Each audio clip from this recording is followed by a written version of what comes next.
Hello friends, from now until the next week or so, I'll not be putting up any posts on this channel because I would like to call upon all you viewers of this channel to put this country, Malawi, in your prayers, because we are reading from the after effects of Cyclone Freddy, FRDDY. If you can Google that, you'll find more relevant information from approved media outlets, from the government sites. You'll find live updates there.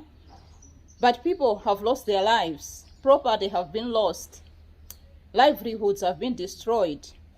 There are so many videos floating around on the social media showing people literally being swept away with water, showing houses being submerged, which I cannot put up here because it's so sensitive material. But the situation is so tragic. So guys, I'm calling upon you to put my country, Malawi, in your prayers. 12 districts have been affected by this cyclone.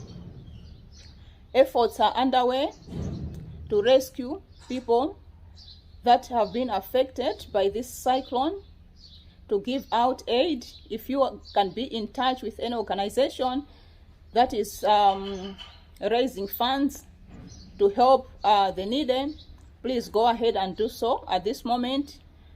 I'm not personally connected with any, so I cannot vouch for them, but you can assess based on your own intelligence as to which organization you should associate yourself with. But it's so important that you should come with your assistance to Malawi. We need it now more than ever. Yes guys, we need you. So I'm not putting up any posts at this point. Thank you so much. We really appreciate your prayers and your financial assistance for the rebuilding of the nation, for the healing of the nation. Thank you so much. Stay blessed.